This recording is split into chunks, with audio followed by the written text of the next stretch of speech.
Samantala, nasabat ng mga anti-drug operatives ang nasa 180,000 piso na halaga ng iligal na droga mula sa bahay ng isang 34 anyos na sospek sa Bauco Mountain Province.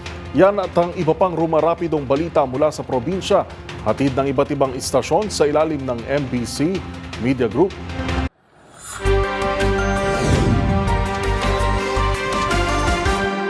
Balita mula sa Mountain Province, kinumpiska ng mga operatiba ng PDEA at PNP ang halos 180,000 pisong halaga ng sari-saring illegal na droga sa isang drug suspect sa Sitio Balicanaw sa Bauco Mountain Province kahapon.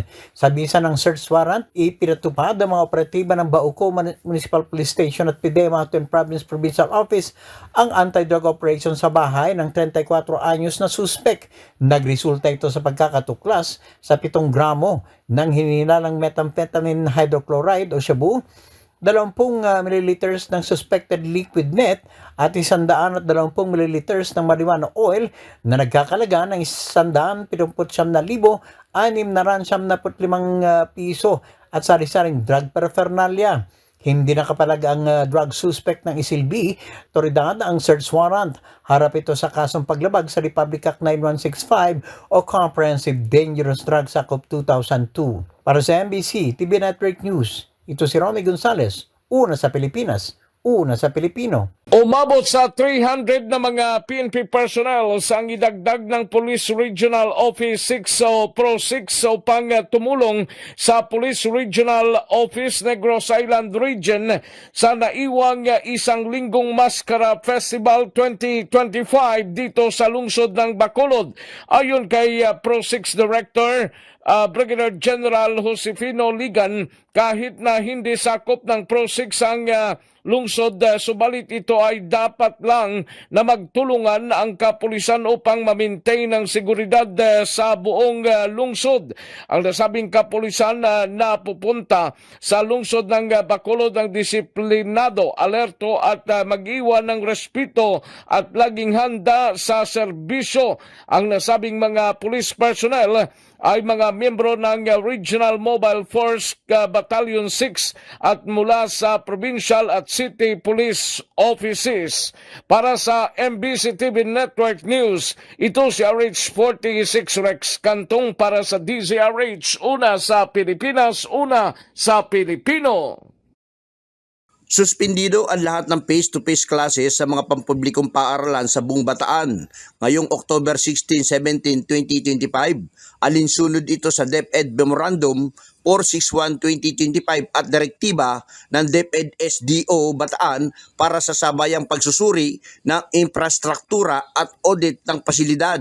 Sa panahong ito, ipatutupad ang modular online learning bilang pansamantalang kapalit. Sa Balanga City, suspendido rin ang klase ngayong October 16 para sa pampublikong paaralan mula kindergarten hanggang senior high school at palalawakin sa lahat ng pampubliko at pribadong paaralan sa October 17. Ayon dito kay Governor Jose Enrique Garcia III, layunin ng hakbang na ito na matiyak ang kaligtasan ng mga mag-aaral at guro habang hinihikayat ang lahat ng paaralan na maayos na ipatupad ang alternative delivery mode ADM. Para sa MBC TV Network News, RH37 Danny Kumilang, una sa Pilipinas, una sa Pilipino.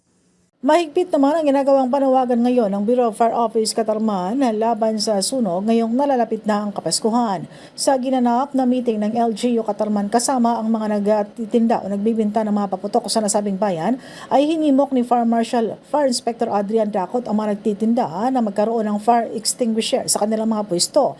Nananawagan na nito na panatilihin ang tamang distansya sa kanilang mga tindahan. Umangapila ng opisyal na iwasan ang pagbibinta ng mga illegal na paputok bilang bahagi sa pinapatupad na fire safety policies. Kaugnay nito ay sinabi naman na nasabing mga negosyante na aware sila sa mga pinagbabawal ibintang mga paputok kung saan dumadaan din sila sa mga safety seminar ng PNP bago ang kanilang ginagawang pagbibinta. papalapit ang Kapaskuhan ay mas lalong pinagting pa ng Bureau of Fire Office sa kanilang kampanya upang iwas sunog. Patuloy rin na pinag-iingat ang publiko sa pagbili ng mga Christmas lights ngayong nagkalat na naman ang bintahan ng mga ito at ilang mga barangay naman sa Katarman na nagpatupad ng pagbabawal ng paputok sa Kapaskuhan kung kaya't ayon sa kanila bawal din ang pagbibinta ng mga ito sa kanilang barangay.